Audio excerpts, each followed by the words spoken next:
Hello बच्चा लोग की हाल चाल। आई होप सब लोग बहुत अच्छे होंगे। आज जो है आपका बेसिक कॉन्सेप्ट ऑफ केमिस्ट्री का लेक्चर नंबर 2 जो है मैं स्टार्ट कर रही हूँ।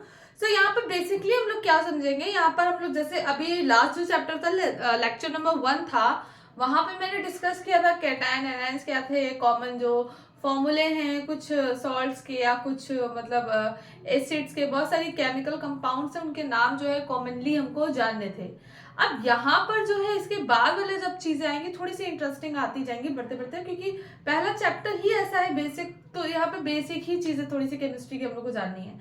आज जो है हम लोग बात करेंगे टाइप्स ऑफ जो केमिस्ट्री के हैं, केमिस्ट्री में कितनी ब्रांचेस हैं, ठीक है ना।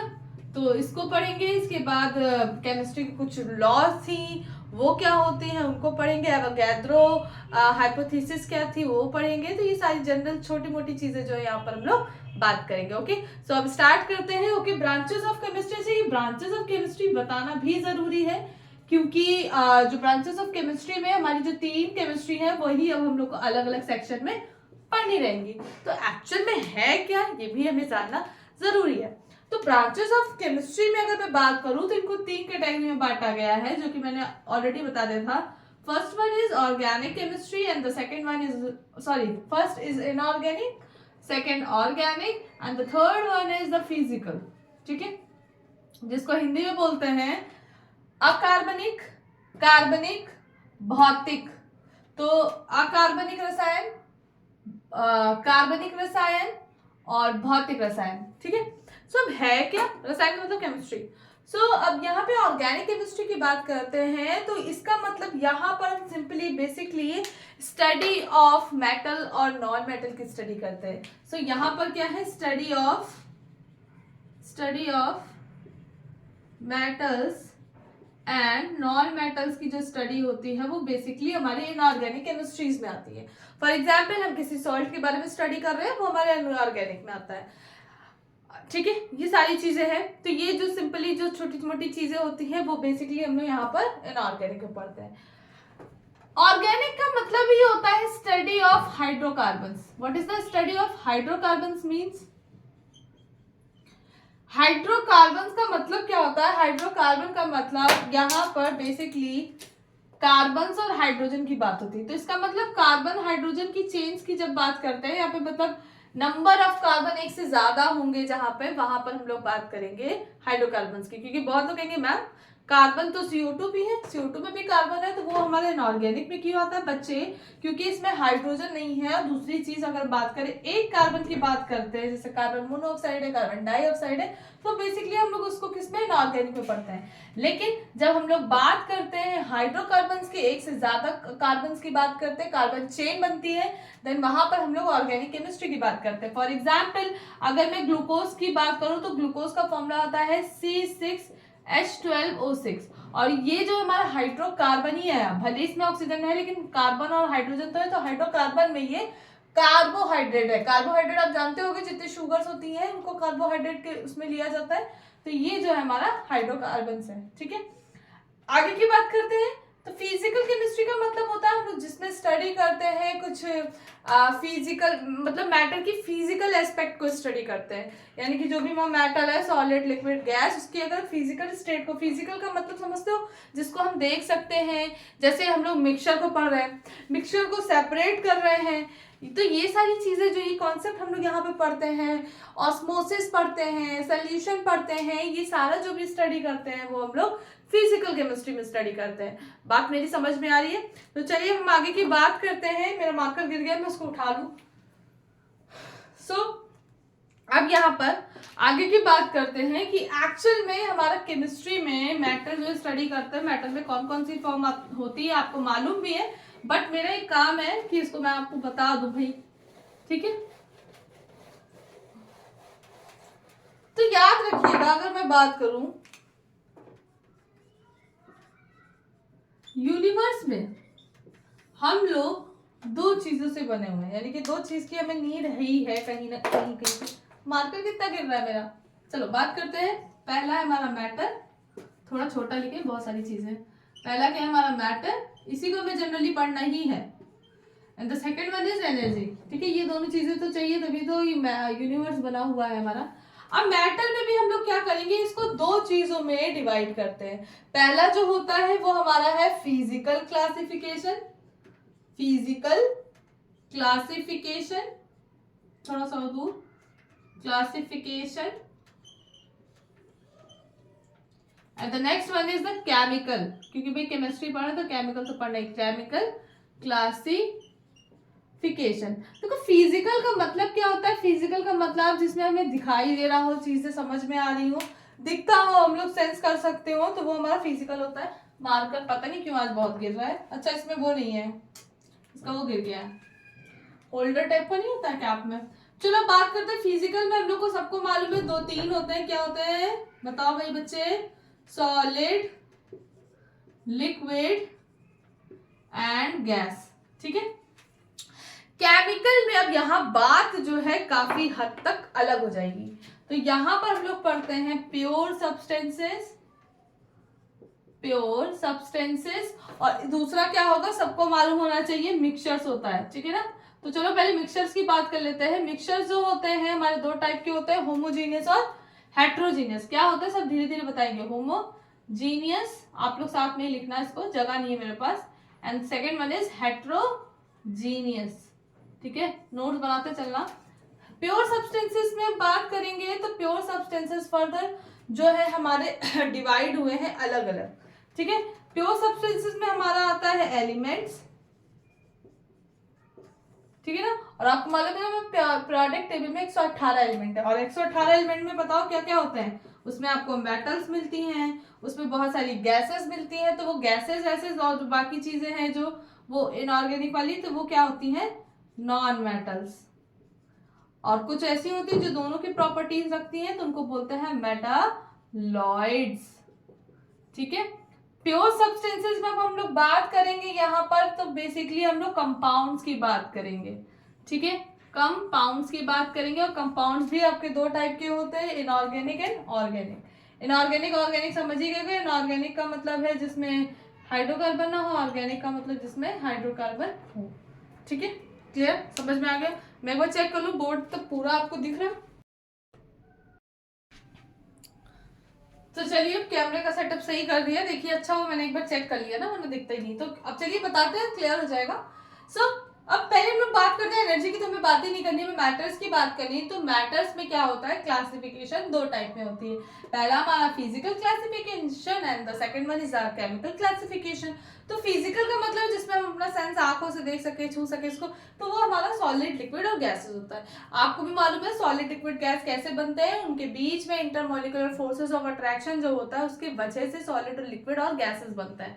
फॉर एग्जाम्पल सॉलिड में इंटरमॉलिक्यूलर अट्रैक्शन ऑफ फोर्सेस जो है वो बहुत ज्यादा होती है, इस वजह से उनके बीच के मॉलिक्यूल जो है वो बहुत ही ज्यादा स्ट्रांगली बाउंड होते हैं, और इसी वजह से उनके बीच में मॉलिक्यूल्स के बीच में इंटरमॉलिक्यूलर स्पेसेस नहीं होती हैं, ठीक है, तो वो फ्लो नहीं करते हैं, बहुत ही ज्यादा रिजिड होते हैं, हार्ड होते हैं। अब बात करते हैं लिक्विड की, तो लिक्विड गैस और सॉलिड के बीच की कंडीशन होती है। इसका मतलब इसके अंदर जो इंटरमॉलिक्यूलर फोर्सेस ऑफ अट्रैक्शन होगा वो सॉलिड से तो कम होगा, लेकिन गैसेस से क्या होता है, ज्यादा होता है। तो इसका मतलब इनके मॉलिक्यूलर स्पेसेस जो है, इंटरमॉलिक्यूलर स्पेसेस, वो सॉलिड से जो है ज्यादा होंगे, बट गैस से क्या होते हैं, कम होते हैं। तो ये क्या है, अब लिक्विड क्या करते हैं, फ्लो कर लेते हैं सिंपली।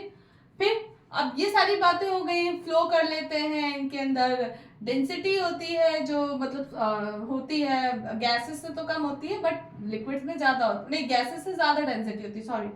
सो अब गैसेस की बात करते हैं। तो गैसेस में तो क्या है, इंटरमॉलिक्यूलर फोर्सेस ऑफ अट्रैक्शन है वो इतना ज्यादा कम लगता है, इतना ज्यादा मतलब इतना कम लगता है कि इनके बीच के जो स्पेसेस, इंटरमॉलिक्यूलर स्पेसेस, या हम ये कह सकते हैं इंटरमॉलिक्यूलर स्पेसेस जो है वो बहुत ज्यादा होते हैं, ठीक है। यानी कि दूसरे शब्दों में बोल सकते हैं कि इनके बीच में जो इंटरमॉलिक्यूलर फोर्सेस ऑफ अट्रैक्शन है वो लगता भी है और कह सकते हैं ना के बराबर लगता है। ये तो कारण है कि इसके मॉलिक्यूल एकदम बहुत ही रैंडमली मूव करते हैं। जैसे फॉर एग्जांपल मैंने एक स्प्रे किया, ये जो थर्ड पर्सन या सेकंड पर्सन मेरे से दूर जाके बैठा है उसको कुछ सेकंड में वो स्मेल आने लगी, क्यों, क्योंकि पार्टिकल जो है बीच में मूव करते करते बिल्कुल आराम से चले जाएंगे, ठीक। अब बात करते हैं केमिकल कंपोजिशन की। तो केमिकल कंपोजिशन का मतलब है there are the two types of pure substances and the second one is the mixtures. So pure substances में basically we studied elements. Elements में क्या है, 118 एलिमेंट जो हैं हम लोग के पीरियोडिक टेबल में होते हैं, और 118 एलिमेंट में आपको मालूम है बहुत सारे मेटल्स हैं, बहुत सारे ऐसे हैं जो मेटल नहीं है, गैसेस हैं। सो ये जो होते हैं ये हमारे नॉन मेटल्स में आते हैं, और एक कुछ ऐसे होते हैं जैसे आर्सेनिक है हमारा, ठीक है, जर्मेनियम है, तो ये सिलिकॉन है, तो ये ना मेटल होते हैं और ना ही नॉन मेटल होते हैं। इनका यूज किया जाता है, ट्रांजिस्टर में यूज किया जाता है, तो सेमीकंडक्टर में यूज किया जाता है, तो वो हमारे मेटलॉइड्स होते हैं। बट मेटलॉइड्स बनते कैसे, इनके टेम्परेचर की कंडीशंस होती है, तो इनको ऐसा टेम्परेचर दिया जाता है कि कुछ सर्टेन टेम्परेचर पे वो मेटल की तरह बिहेव करते हैं और कुछ सर्टेन टेम्परेचर पे वो नॉन मेटल की तरह बिहेव करते हैं। तो मेटलॉइड्स का जनरली हम एग्जांपल बोलेंगे कि ये सेमीकंडक्टर की तरह वर्क करते हैं। वो आप जब 12th में जाओगे तो आप पढ़ोगे सेमीकंडक्टर इन फिजिक्स, ठीक है, फिजिक्स में आपको पढ़ना होगा, तो आपको मालूम चलेगा कि एक्चुअल में होता क्या है। सो यहाँ पर बेसिकली हम लोग क्या करेंगे, मेटलॉइड्स में जनरली नाम याद रखिएगा, तो सिलिकॉन होता है, आर्सेनिक होता है, जर्मेनियम, इतने तीन को अभी के लिए याद रखिए। नॉन मेटल में आप क्लोरीन ले सकते हो, सल्फर ले सकते हो, ठीक है, ऑक्सीजन ले सकते हो, these are the non metals, ठीक है। मेटल्स में आप लोग सोडियम ले सकते हो, सोडियम मेटल है, पोटेशियम मेटल है, सिल्वर है, गोल्ड है, ये सारे मेटल होते हैं। शाइनिंग होती है, लस्ट्रियस होती है, लस्टर होते हैं, साउंड प्रोड्यूस करते हैं, यानी कि मेलेबिलिटी, डक्टिलिटी होता है। डक्टिलिटी का मतलब है कि पतली पतली वायर में कन्वर्ट करते हैं। मेलेबिलिटी का मतलब क्या होता है, इनको बड़ी शीट्स में मतलब बीट करके, इनको पीट के क्या करते हैं, शीट्स में कन्वर्ट किया जाता है। तो ये बेसिक आपने देखा है सारी चीजें, ओके।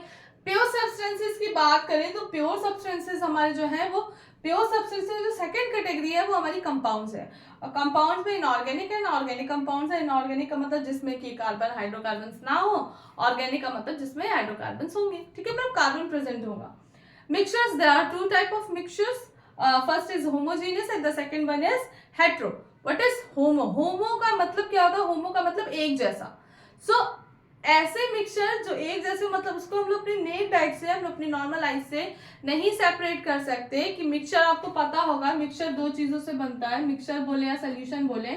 मिक्सचर का मतलब इसमें दो मिक्सचर जो दो चीजों को मिक्स किया है, अगर उसको हम डिफाइन ना कर पाए, सेपरेट ना कर पाए किसी भी मेथड से, तो इसका मतलब वो हमारा क्या है, हमारा होमोजीनियस है, ठीक है। हेट्रोजीनियस का मतलब जिसमें हम लोग सेपरेशन कर सकते हैं। तो जैसे हमारा सेपरेशन, हम जैसे रेत है, पानी है, तो उसको हम क्या कर सकते हैं, फिल्टर से छान सकते हैं, तो ये सेपरेट किया जा सकता है। इसमें वी कैन आइडेंटिफाई कि सॉल्वेंट कहाँ है, सोल्यूट कहाँ है, तो दोनों चीजों को आइडेंटिफाई कर सकते हैं, इस वजह से उसे हेट्रोजीनियस कहते हैं। बात समझ में आ गई, ठीक है। अब चलिए आगे बढ़ते हैं, ठीक है।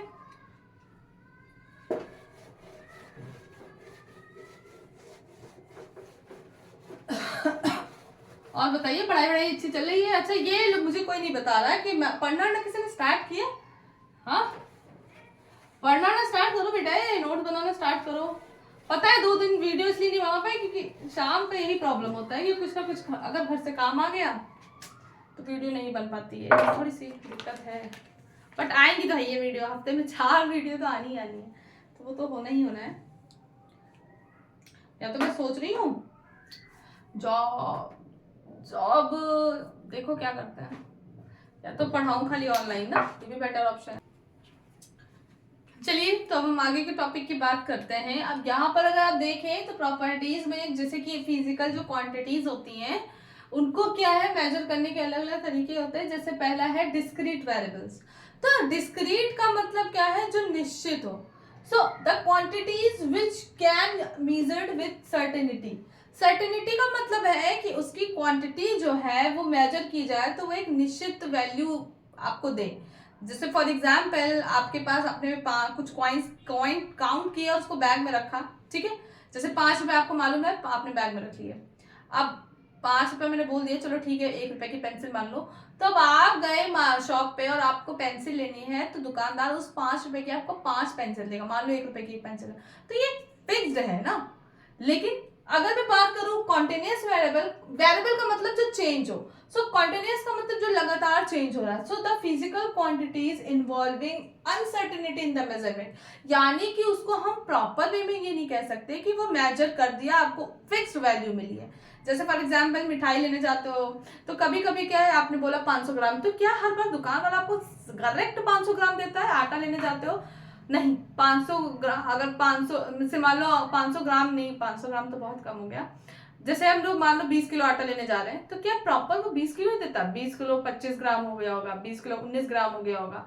अब 20 से कम नहीं होगा, लेकिन ग्राम तो बदला होगा। किलो किलो आपका 20 है, लेकिन उसके साथ ग्राम में जो है वो वेरिएबल आ रहा है। तो कुल मिला के उसमें क्या है, कॉन्टिन्यूसली वेरिएबल है। आप एक फिक्स वैल्यू नहीं दे सकते हर बार कि आप इतना ही 20 किलो ही दोगे, 20 किलो दोगे, नहीं, प्रॉपर फिक्स नहीं है। ठीक है, तो दो physical quantities involving uncertainty in the measurement, यानी कि वो निश्चित नहीं है, अनिश्चित। अनसर्टेनिटी मतलब अनिश्चित है, ये जो है निश्चित है। अब आगे की बात करते हैं एक्यूरेसी। एक्यूरेसी का मतलब किस तरह से वो एक्यूरेट वैल्यू देगा एंड द प्रिसीजन। तो पहले एक्यूरेसी की बात करते हैं। सो द एक्यूरेसी, अब एक्यूरेसी की बात करते हैं। The accuracy of the measurement indicates the extent to which an experimental value is close to the true value। Actual में जब आप लैब में जाओगे, एक्चुअल में फिजिकल केमिस्ट्री की जब लैब में जाओगे, बेसिकली या इनऑर्गेनिक में या ऑर्गेनिक में भी, आपने लैब में एक्सपेरिमेंट किया, ठीक है, आपको ये मालूम है कि इसकी जो ट्रू वैल्यू है, यानी कि जो भी आपने एक्सपेरिमेंट किया उसकी वास्तविक वैल्यू जो है आपको ओरिजिनली मान लो तुम्हें मिल रही है 30 पॉइंट कुछ 30.5 मान लो तुमने एक्सपेरिमेंट किया, तुम्हारा 30.5 नहीं आया, तुम्हारा मान लो आया 30.1, 30.2, मे बी ज्यादा भी आ सकता है 30.6। सो मतलब 30 में रहे, थोड़ा बहुत इधर तो वैरी कर सकता है, बहुत ज्यादा नहीं।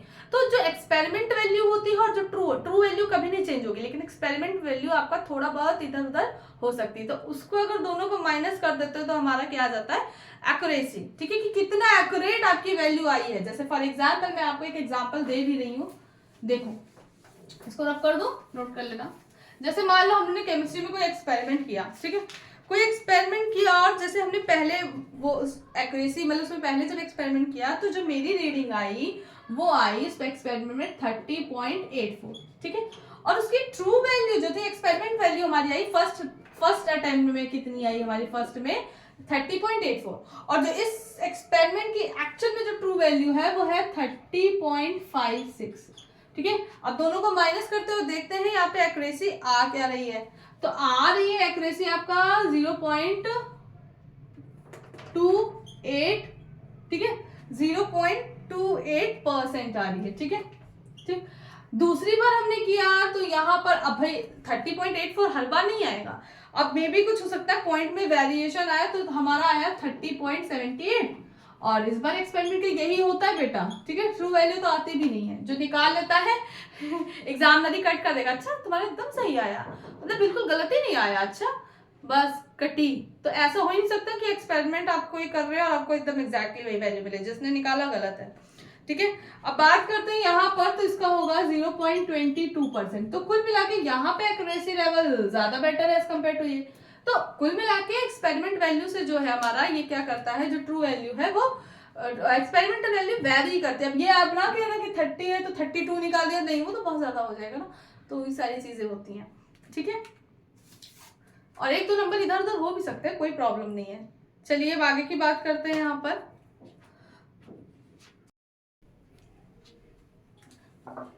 तो चलिए बात करते हैं कुछ फिजिकल क्वांटिटीज की, और उनकी जो है एसआई यूनिट्स के बारे में बात करेंगे। और बहुत सारी क्वांटिटीज ऐसी हैं जिनका फॉर्मूला डायरेक्ट नहीं आता, तो उनको डेराइव्ड यूनिट बोला जाता है ना, क्योंकि ड्राइव किया गया वो किसी और फॉर्मूले से लिया गया, उनका खुद का एक अपना ओरिजिनल फॉर्मूला नहीं होता, तो यूनिट उनकी भी ड्राइव ली जाती है, that's why we call it derived unit.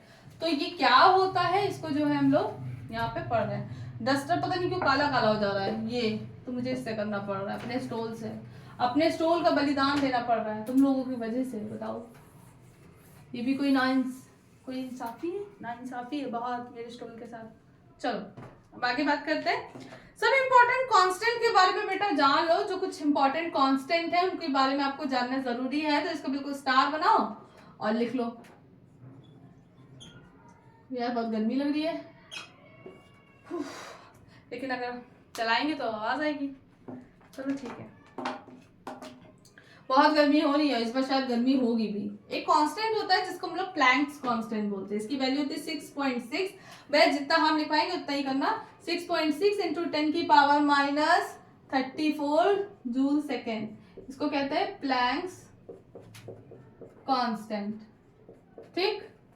Second जो है जिसको हम लोग एवोगैड्रो नंबर बोलते हैं, इट्स नॉट का कोई कांस्टेंट नहीं, ये नंबर है, इसको यूज किया जाता है 6.023 इंटू 10 की पावर 23। ये बहुत इंपॉर्टेंट है, इसको बोलते हैं एवोगैड्रो नंबर। ये बहुत सारे न्यूमेरिकल्स में इसको यूज किया जाता है, इसको कैपिटल एन से डिनोट किया जाता है, इसका सिंबल है कैपिटल एन। ठीक है। Small N number of moles को कहते हैं, कैपिटल एन जहां भी लिख गया इसको एवोगैड्रो नंबर बोलते हैं, ऐसे भी लिख देते हैं। ठीक है, एवोगैड्रो नंबर। तीसरा हमारे यहाँ पे बात करेंगे तो रेडबर्ग कांस्टेंट होता है, और रेडबर्ग कांस्टेंट की वैल्यू थी 1.097 इंटू 10 की पावर 5 सेंटीमीटर, और इसको बोलते हैं सेंटीमीटर इनवर्स होगा, एंड इसको बोलते हैं रेडबर्ग कांस्टेंट। ये जब गैस पढ़ोगे तो उसमें काम आता है। ठीक है, कांस्टेंट है, डबल टी लगा दी, मतलब कांस्टेंट आप लिख लेना। अब फर्स्ट बोहर रेडियस है, यानी कि इनऑर्गेनिक में जब आप लोग ऑर्बिटल्स वगैरह पढ़ोगे, बोहर्स की ऑर्बिट्स के बारे में पढ़ोगे, बोहर्स की जो उसने एटम्स के बारे में जब थ्योरी दी थी उसके बारे में, जब थ्योरी के बारे में पढ़ोगे तो वहां पे तुम्हें मालूम होना चाहिए कि उन्होंने क्या दिया था। तो 5.29 टू 10 की पावर -9 सेंटीमीटर, और ये क्या है आपका, इसको बोलते हैं फर्स्ट बोहर रेडियस। ठीक है,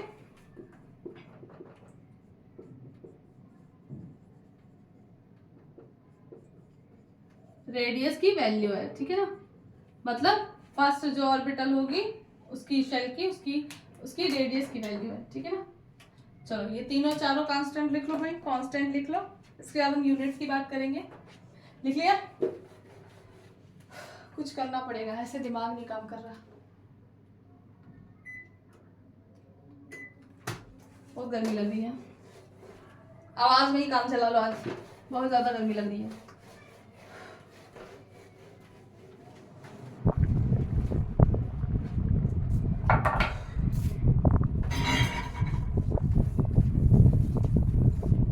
चलो आगे की बात बताओ। ओके, तो चलिए अब यहाँ पे बात करते हैं physical quantities and their SI units. ठीक है, तो चलिए लिखते हैं physical quantities and their SI units. ठीक है, चलिए यहाँ पे देखिए फिजिकल क्वांटिटीज है तो बेसिक एसआई यूनिट है। यहाँ पे कुछ बात करेंगे, कुछ बेसिक्स की। अभी तो बेसिक्स कुछ है, जैसे फॉर एग्जांपल अगर मैं बात करूं लेंथ की, तो लेंथ की अगर यूनिट होती है, लेंथ को किस में मापा जाता है बताओ भैया, मीटर में। ठीक है ना, ऐसे लिखते हैं। ठीक, एरिया की बात करूं तो एरिया आपका मीटर स्क्वायर होता है, बिकॉज मीटर इंटू मीटर होता है। वॉल्यूम की बात करूं तो 3 बार मीटर यानी कि मीटर क्यूब हो जाएगा, आपको मालूम है ना इसमें। ठीक है, अब अगर मास की बात करूं, unit of mass, unit of mass जो है हमारा वो क्या होता है बताओ, इसको किस में मेजर करते हैं, ये वेट है और इसको ग्राम में मेजर करते हैं। ठीक है ना, ग्राम में, किलोग्राम में ऐसे मेजर किया जाता है, वेट है। यूनिट ऑफ टाइम वैसे किलोग्राम में मेजर करते हैं, केजी लिखो। ठीक है ना, यूनिट ऑफ टाइम एसआई में ना, एसआई मालूम है ना क्या था, क्या था। चलो अब यहाँ पे यूनिट ऑफ टाइम की बात करेंगे तो यूनिट ऑफ टाइम हमारा सेकंड होगा। ठीक है, ऐसे लिख रहे हैं। टेम्परेचर हमारा केल्विन होगा, डिग्री डिग्री मत लिख देना, केल्विन के से लिखेंगे। ठीक है ना, अब बात करते हैं unit of amount of the substances. अब जैसे अगर करंट की बात करेंगे तो करंट का होता है एम्पियर, ए से लिखा जाता है। ठीक है, ए एम्पियर भी लिखते हैं हम लोग, लेकिन ए से लिखते हैं। तो ये किसका यूनिट है, यूनिट ऑफ करंट। एम्पियर सामने दिया था तो उनके नाम पे उनकी यूनिट का भी नाम रख दिया। ठीक है, इसके बाद यूनिट ऑफ ल्यूमिनेस, अगर कोई ऐसी चमकीली चीज है जिसका अपना खुद का प्रकाश होता है उसको ल्यूमिनेस बोलते हैं। सो यूनिट ऑफ ल्यूमिनेस के लिए ल्यूमिनस ऑब्जेक्ट के लिए क्या होता है, कैंडला बोलते हैं, CD कैंडला, ठीक है ना। तो ये कैंडला जो होता है इसको CD से रिप्रेजेंट करते हैं। अब बात करते हैं हम लोग डिराइव्ड यूनिट की, जिसका अपना डायरेक्ट कोई फॉर्मूला यूनिट नहीं बनती, वो किसी से ड्राइव होते हुए, इसी वजह से उनको ड्राइव्ड यूनिट बोला जाता है। तो देख लो भाई, एक आध किया, एक आध आप देख लेना खुद से।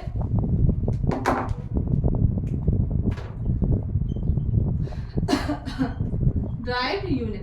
अब जैसे अगर मैं बात करूं यहाँ पर, तो अगर मैंने वेलोसिटी की बात की, वेलोसिटी जानते हैं ना, वेग की, तो वेग क्या होता है हमारा, बताओ वेग क्या होता है, डिस्टेंस जो ट्रेवल करते हैं, यानी कि तय की गई दूरी अपॉन समय, जो लग रहा है समय, डिस्टेंस ट्रेवल और अपॉन टाइम, ठीक है।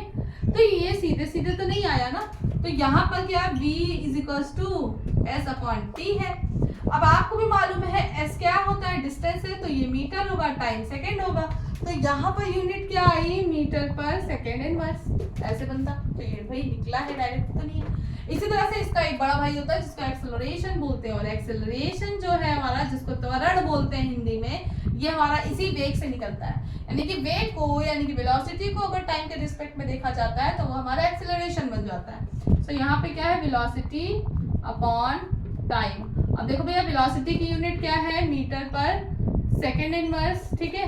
अब नीचे भी सेकंड आ गया टाइम का, तो ये ऊपर आएगा वापस, तो ये मीटर पर सेकंड स्क्वायर हो जाएगा, ठीक है, ठीक है। मीटर पर सेकंड स्क्वायर या मीटर सेकंड इनवर्स बोल दो, सेकंड पावर होल, ऐसे ही है ना, मीटर पर सेकंड स्क्वायर, ठीक है। बात एक ही है, दोनों एक ही चीज है, कंफ्यूज आइएगा नहीं बिल्कुल भी। चलिए आगे की बात करूं, डेंसिटी की बात करते हैं, यहीं पे कर ले रहे हैं। डेंसिटी को वो क्या बोलते हैं बताओ, घनत्व बोलते हैं। और क्या होता है, मास अपॉन वॉल्यूम। तो मास अपॉन वॉल्यूम आता कैसा है, सुनो, मास क्या होगा, बताओ बताओ बताओ भाई, किलोग्राम, वॉल्यूम क्या होता है, आज ही बताया, मीटर क्यूब, तो ये क्या हो गया, किलोग्राम मीटर की पावर -3, दोनों एक ही चीज है, ठीक है। तो इसी तरह से प्रेशर का भी होता है, प्रेशर जो है हमारा डायरेक्ट यूनिट नहीं है, ये होता है F/A, यानी किसी भी एरिया पे लगने वाला जो बल होता है वही प्रेशर होता है, ठीक है ना। F मतलब फोर्स, A का मतलब एरिया, तो यहाँ पे फोर्स का क्या होगा भाई, फोर्स का तो मैं निकाल लेना, एरिया जो है तुम्हारा मीटर स्क्वायर होता है, फोर्स क्या है हमारा न्यूटन होगा, तो ये जो है प्रेशर का फॉर्मूला होता है, ठीक है, यानी कि यूनिट होती है, ठीक है, न्यूटन मीटर स्क्वायर, न्यूटन पर मीटर स्क्वायर, ठीक है। बात समझ में आ गई, क्लियर। मैं रब करूं, लिख लीजिए आप लोग, मैं हट जा रही हूँ, एक बार स्क्रीनशॉट ले लीजिए, मैं हट जा रही हूँ, 1 मिनट, पानी में पैर पड़ रहा है, पानी पी भी नहीं सकते, खांसी आने लगेगी। चलिए इसको एक बार स्क्रीनशॉट ले लीजिए, दिख रहा है सबको बेटे, चलिए।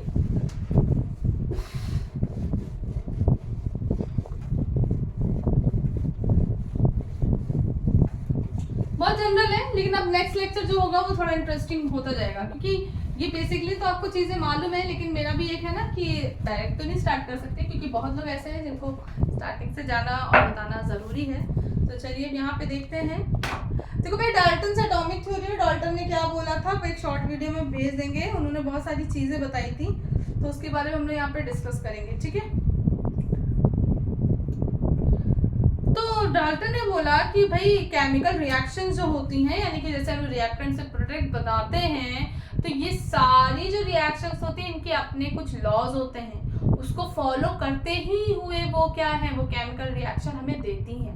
तो वो लॉज होती क्या है बेसिकली, तो उसको हम लोग यहाँ पे इन 4 लॉज को हम यहाँ पे डिस्कस करेंगे, ठीक है ना। तो चलिए उसी के बारे में यहाँ पे बात करते हैं कि क्या है हमारा, ठीक।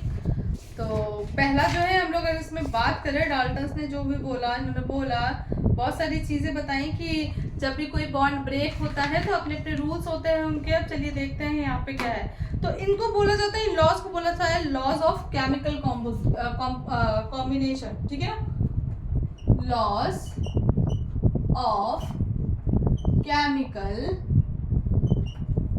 कॉम्बिनेशन, ठीक है। लॉज ऑफ केमिकल कॉम्बिनेशन की बात करें तो they are basically 4 types of laws थी, जिसमें कि पहली लॉज जो थी उस लॉज को बोलते हैं laws of mass conservation, laws of conservation of mass, ठीक है। और इस लॉ में ये बोला गया, पहली चीज तो ये जो थे हमारे इस लॉस को हमारा जो है 1774 में लैविशियर आए थे, लैविशियर, ठीक है। 1774 में केमिस्ट थे जिनका नाम था लैविशियर।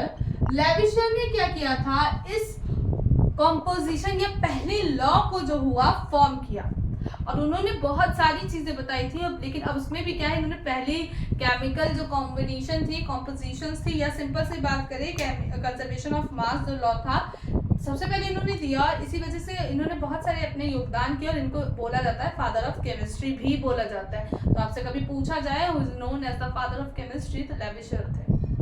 इन्होंने ये बोला law of conservation of mass का मतलब क्या होता है, आपको पता है। आपकी रिएक्शन जो केमिकल रिएक्शन होती है उसमें एक साइड में रिएक्टेंट होता है और उसी रिएक्टेंट से क्या प्रोडक्ट बनता है। तो कुल मिला के किसी भी केमिकल रिएक्शन में जो रिएक्टेंट्स होते हैं और जो प्रोडक्ट वो बनाते हैं, दोनों का मास जो है वो बराबर होगा। यानी कि प्रोडक्ट आपको डिफरेंट डिफरेंट मिलेंगे, लेकिन मास जो होगा उनका वो क्या होना चाहिए, इक्वल होना चाहिए। तभी वो केमिकल इक्वेशन जो है वो कहते हैं ना कि फॉलो करेगी, तभी वो केमिकल रिएक्शन बनती है, ठीक है। तो चलिए यहाँ पे बात करते हैं ड्यूरिंग एनी, लिख लीजिए फिर मैं बताती हूँ। During any physical, by physical और chemical change, the total mass of the products obtained, जो भाई obtained हुआ है, जो उत्पाद हमें मिला है, वो किसके बराबर होता है, it always equal to the total mass of reactants, ठीक है। ये जो भी रिएक्टेंट है उनके मास के क्या होगा, बराबर होगा, ठीक है। टेकिंग एट द बिगिनिंग, ठीक है। अब चलिए यहाँ पे देखते हैं कि क्या है। तो जैसे फॉर एग्जाम्पल हमने क्या किया, एक रिएक्शन ली, जैसे मैंने मान लिया क्या कहते हैं कैल्शियम कार्बोनेट लिया, ये हमारा रिएक्टेंट है। और यहाँ पे डिकम्पोजिशन रिएक्शन हुई, तो हीट की वजह से क्या है, दो मॉलिक्यूल दो प्रोडक्ट फॉर्म करेंगे। तो यहाँ पे कैल्शियम ऑक्साइड हो जाएगा और यहाँ पे बन जाएगा हमारा जो है CO2, ठीक है। अब यहाँ पे देखते हैं कि क्या इनका मास जो है बराबर है। अगर बराबर होगा तभी ये केमिकल इक्वेशन सही है, अदरवाइज गलत माना जाएगा। तो यहाँ पे क्या है, अगर कैल्शियम का हम देख ले तो कैल्शियम जो होता है हमारा, इसका वेट जो है, एटॉमिक मास जो होता है, नंबर तो 20 है लेकिन इसका एटॉमिक मास 40 होता है। कार्बन हमारा 6 पे होता है, इसका मास 12 होता है। ऑक्सीजन 3 है, तो कितना हो जाएगा बताओ, ठीक है। इसको जैसे ही हम लोग ऐड करेंगे तो इसको देखेंगे तो ये 100 आ रहा है, ठीक है, 100 ग्राम आ रहा होगा, ठीक। अब यहाँ पे देखते हैं क्या 100 अगर हमें मिल रहा है दोनों का योग करने पे, जोड़ने पे, तो देखते हैं सही हो शायद, प्लस 16, ठीक। अब यहाँ पे अगर 16 करोगे तो ये तुम्हारा 56 हो जाएगा। और यहाँ पे क्या है 12 और 16 दूना, हाँ, और 16 दूना 32, तो 4 हो जाएगा, 44 हो जाएगा। तो अब देखोगे तो ये 100 ही आ रहा है। तो कुल मिला के हमारा क्या है, इसका मतलब ये रिएक्शन बिल्कुल परफेक्ट है, बिल्कुल सही है। तो लैविशियर ने यही बोला था कि किसी भी फिजिकल और किसी केमिकल चेंजेस में जो भी केमिकल रिएक्शन होगी उसमें जो प्रोडक्ट ऑब्टेन हो रहा है उसका जो मास होगा, टोटल मास, मतलब सारे रिएक्टेंट प्रोडक्ट्स को लेंगे, वो ऑलवेज इक्वल होता है उसके रिएक्टेंट के मास से, ठीक है। तो यहाँ पे जितने होंगे ऐड करेंगे, दोनों ही बराबर आएंगे। इसका मतलब ये हमारा करेक्शन, मतलब ये चीज सही है। आज मार्कर बहुत गिर रहा है, ठीक है। बात समझ में आ गई। तो हम दूसरी लॉ पे आए, ठीक है। लैविशियर ने अपनी कहानी खत्म कर दी। अब हम लोग बात करेंगे लॉज ऑफ केमिकल कॉम्पोजिशन की, या लॉ ऑफ कांस्टेंट कॉम्पोजिशन क्या होता है ये भी बताया। बहुत अच्छी चीज है, इंटरेस्टिंग है, देखते जाइए। छोटी छोटी चीजें हैं, इनको क्लियर करना बहुत ज्यादा जरूरी है।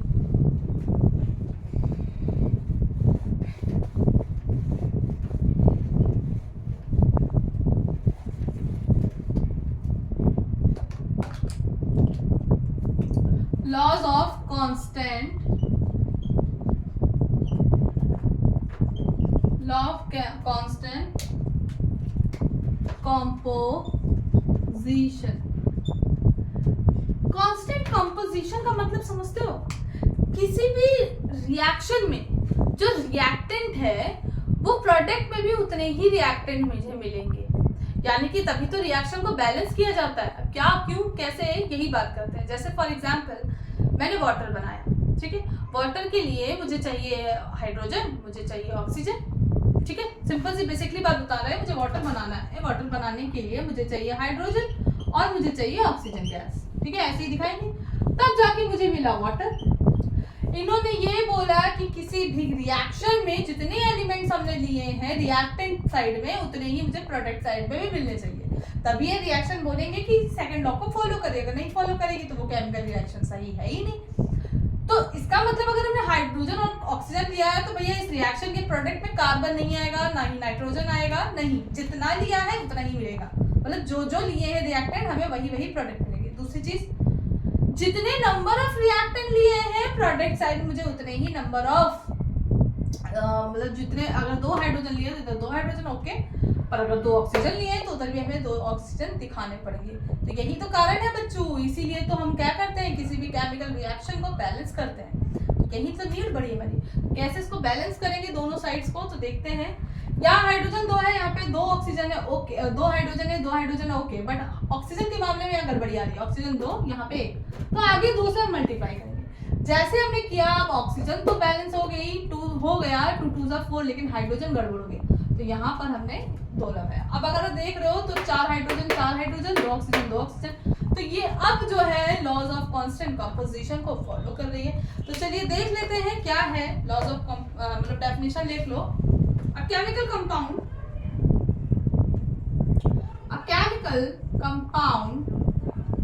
ठीक, no matter form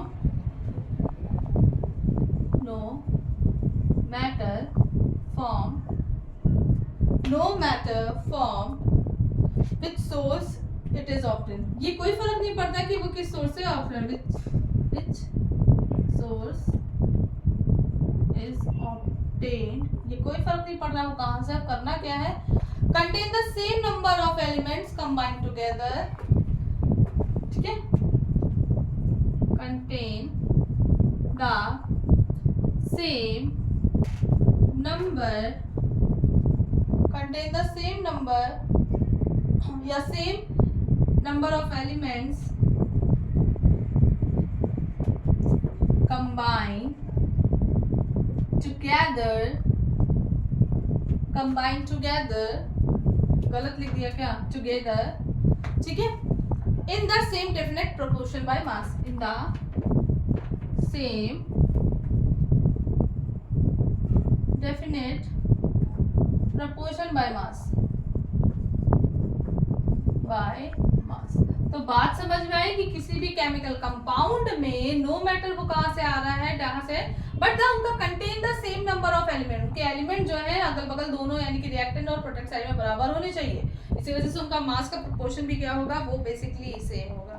तो बात समझ में आ रही होगी, तो कोई दिक्कत तो है नहीं। यहाँ पे मासेस की अगर बात करें तो मासेस में जैसे हमने एक एग्जांपल ले लिया तुम्हारा यहाँ पे अगर देखोगे मासेस, तो इसको ध्यान से देखो, इसको 2 अभी हटाओ तो हाइड्रोजन 2 है, 2 + 16 कितना हुआ, 18, ठीक है, यानी कि कुल मिला के देखें तो इसका मास का रेशियो क्या है, और हाइड्रोजन के 2 और ऑक्सीजन का जो है हमारा क्या होगा, 16 हुआ, ठीक, ऑक्सीजन 16 पे दोनों को ऐड नहीं कर रहे हैं। यहाँ पे देख रहे हो तो बेसिकली हाइड्रोजन 2 है और ऑक्सीजन 16 दूना 32 है, ठीक है ना, ठीक।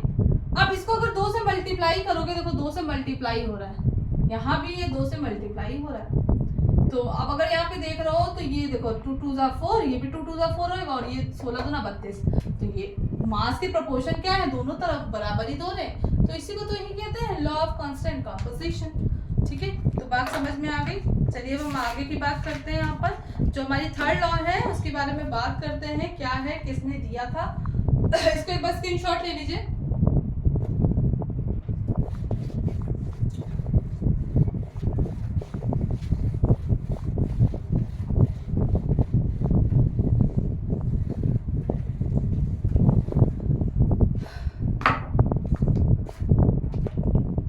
तो चलिए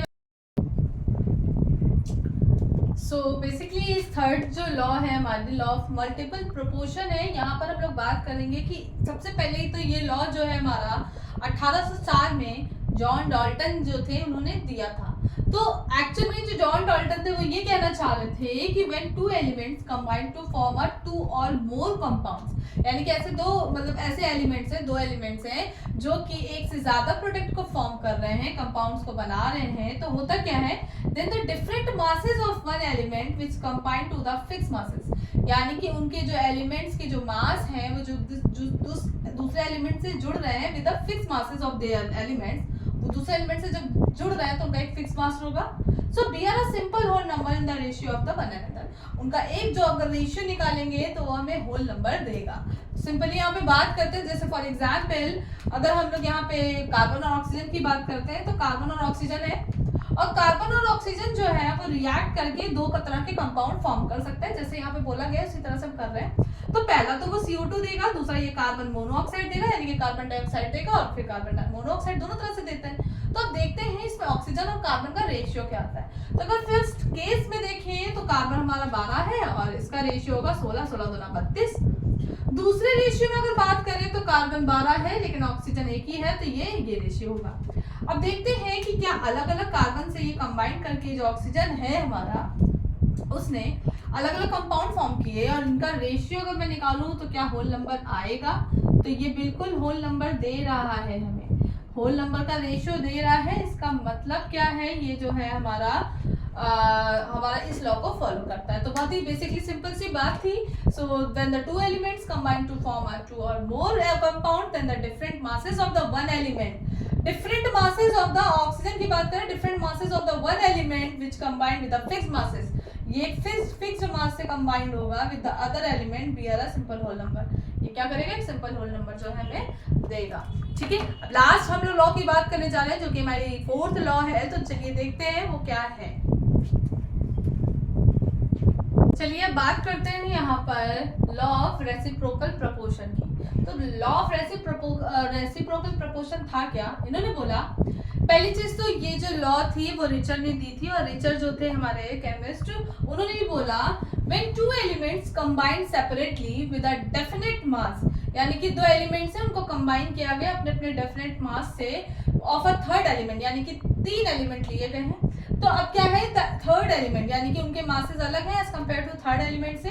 सो दो बार हो गया, the ratio of their masses in which they do so, यानी इनका रेशियो जो है जो फॉर्म कर रहा है प्रोडक्ट, उनका ratio is either the same or some whole number multiply of the ratio, यानी कि ये हो सकता है मे बी इनका जो रेशियो आ रहा है वो सेम, वो अगर सेम नहीं भी आ रहा तो वो किसी होल नंबर से क्या हो रहा होगा, रेशियो हमें मल्टीप्लाई हो रहा होगा। In which they combine with each other, यानी कि जहां से ये कंबाइन एक दूसरे से हो रहे होंगे। जैसे एग्जांपल यहाँ पे के तौर पे करें हैं, तो मैंने एक कार्बन लिया, मैंने ऑक्सीजन लिया, यहाँ पे चलिए सल्फर ले लेते हैं। तो कार्बन और ऑक्सीजन इन तरह से हमने बनाया, कार्बन और ऑक्सीजन के साथ यू भी ऑलरेडी नो कि कार्बन डाइऑक्साइड CO2 बना रहा होगा, यहाँ पर ये सल्फर डाइऑक्साइड बनाएगा। ठीक है, इनको मिला देते हैं।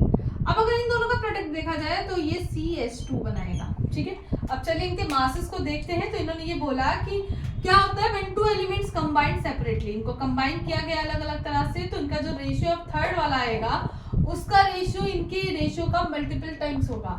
सो या होल नंबर हमें देगा फिलहाल के लिए। तो यहाँ पे बात करते हैं, यहाँ पर कार्बन हमारा 12 है और ऑक्सीजन 16 दूना 32, ये रेशियो मिल रहा है। यहाँ पे सल्फर ही 32 है और ये तुम्हारा क्या हो जाएगा 16 दूना 32, यानी कि 32 और 32 का रेशियो है।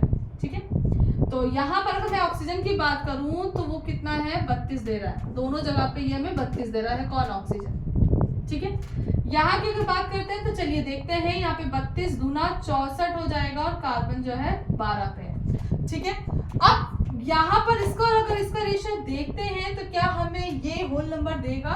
तो चलिए 12 और 32 का लेते हैं, ये दोनों ही बराबर हैं, और यहाँ पर 12 और 64 लेते हैं, 12 से 12 कैंसिल, रेशियो में है यानी कि बट्टे में है, इसको ऊपर लेके जाएंगे, 64 दूना 32 होगा। तो क्या देखें होल नंबर आएगा, तो बिल्कुल होल नंबर आ रहा है ये। तो ये क्या है, हमें होल नंबर का रेशियो मिल रहा है। इसका मतलब when two elements combine separately इनको कंबाइन किया गया विद देयर डेफिनेट मासेस, इनका मास डेफिनेट है, प्रॉपर है, of a third element with the ratio of their masses in which they do सो। इनका जो रेशियो ऑफ द मासेस होगा सेम भी हो सकता है, मतलब एक जैसा भी हो सकता है, और मे बी होल नंबर आएगा, यानी कि सेम नहीं है तो यहाँ पे जो रेशियो आ रहा है वो होल नंबर हमें क्या दे रहा है, ठीक है ना। तो होल नंबर ये तीनों ही एक दूसरे को देंगे। सो आई होप आपको ये लेक्चर समझ में आया हो। अब नेक्स्ट में हम लोग जो नेक्स्ट हमारा जो लेक्चर होगा उसमें हम लोग बात करेंगे एटॉमिक मासेस की, एटॉमिक वेट की, मोल कॉन्सेप्ट की बात करेंगे। तो बेसिकली धीरे धीरे करते हैं ये चैप्टर जो है ये बहुत जल्दी नेक्स्ट वीक में हमारा खत्म हो जाएगा, ठीक है। इसके बाद हमारा थोड़ा इंटरेस्टिंग आएगा क्योंकि नेक्स्ट चैप्टर जो होगा वो हमारा एटॉमिक थ्योरी होगा, तो वो तो काफी इंटरेस्टिंग है। धीरे धीरे हम लोग इंटरेस्ट की तरफ बढ़ते जाएंगे, ठीक है। सो आप बताइए कैसी लगी आपको वीडियो। पहली चीज तो कि पढ़ो तो पता भी चलेगी कि पढ़ रहे हो। सो मिलते हैं कल, तब तक के लिए जय हिंद, good night, take care, bye bye.